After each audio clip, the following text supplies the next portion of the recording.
बरेली में जुम्मे की नमाज के बाद पत्थरबाजी हुई तो योगी की हजारों पुलिस टूट पड़ी। हाथों में पोस्टर लेकर आए पत्थरबाज, पुलिस की लाठी पड़ी तो पोस्टर चप्पल छोड़कर भागने लगे। 2 सिंघम आईपीएस बरेली जोन में तैनात, जिनका इतिहास सुनकर कांप जाएंगे बरेली के पत्थरबाज। यूपी में बहुत दिनों से बड़ी साजिश की जा रही थी। कानपुर से शुरू हुई चिंगारी आखिरकार बरेली में भड़क गई।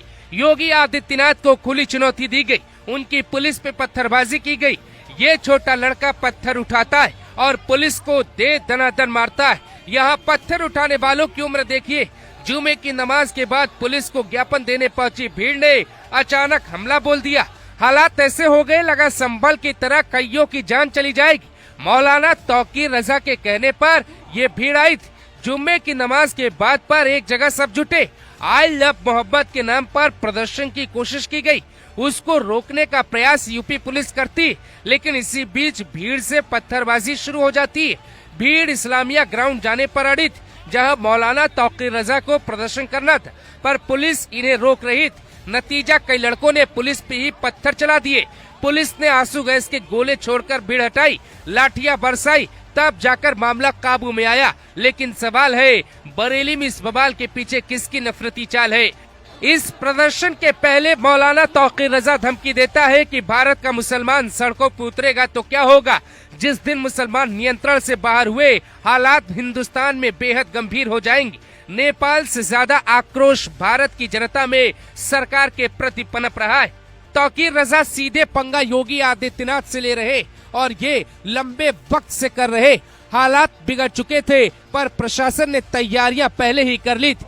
तुरंत जवाब दिया गया, लाठी का इस्तेमाल किया गया। पत्थरबाजी की घटना कुछ मिनट तक चली, लेकिन ठीक कुछ देर बाद पुलिस ने भी भीषण पलटवार कर दिया। नतीजा भीड़ भागती नजर आई। बरेली में मौलाना तौकीर रजा ने कुछ समय पहले ही योगी सरकार को खुली चुनौती दी थी। एसएसपी डीएम ने खुद मार्च निकाला। तौकीर रजा की धमकी के बाद शहर में कई जगहों पे बैरिकेडिंग की गई। पुलिस ने मोर्चा संभाला, लेकिन शहर में आग लग गई। तस्वीरें गवाही देती, ये पोस्टर लगाने का बहाना था या फिर यूपी को जलाने का।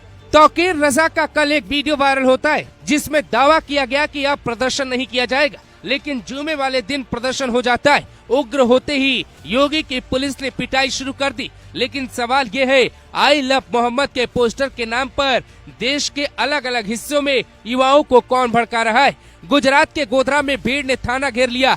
महाराष्ट्र में भारी हंगामा हुआ। उत्तराखंड के काशीपुर में प्रदर्शन हुआ।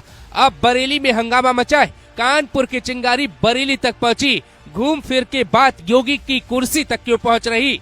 डीआईजी रेंज बरेली अजय कुमार साहनी खुद सिंघम आईपीएस कहे जाते, उन्होंने मोर्चा संभाला है। बरेली एसएसपी अनुराग आर्य भी बेहद सख्त आईपीएस कहे जाते, उन्होंने मोर्चा संभाल लिया है। दंगाइयों को खदेड़ने में उनकी बड़ी भूमिका कही जा रही। योगी सरकार ने अब तक 4000 पुलिस कर्मियों को तैनात कर दिए। देर शाम योगी ने लखनऊ में एक बड़ी बैठक भी बुलाई। ड्रोन से एक्शन की तस्वीरें रिकॉर्ड हो रही। बीजेपी सरकार में दंगा करवाने की कोशिश कौन कर रहा है? यूपी पुलिस कुटाई में कोई कोताही नहीं बरतती। योगी का कायदा बार बार मौलाना तौकीर रजा तोड़ रहे, जिसका नतीजा है बरेली में कोशिश तो की गई हिंसा करने की, लेकिन पुलिस पहले से ही तैयार थी। पुलिस का एक्शन देख लोग पोस्टर छोड़ भाग गए। लखनऊ में कुछ देर बाद बैठक शुरू होने वाली। उधर लखनऊ में कलवेजाबाद के नेतृत्व में आंदोलन हुआ, वहां भी नारेबाजी की कोशिश की गई। कहानी को आप ऐसे समझिए कि बीजेपी की सरकार के खिलाफ राहुल गांधी आंदोलन खड़ा करना चाहते हैं। नतीजा लेह से लेके बरेली तक चिंगारी भड़क रही। सियासी मायने ये है कि देश को तोड़ने की तैयारी हो रही है।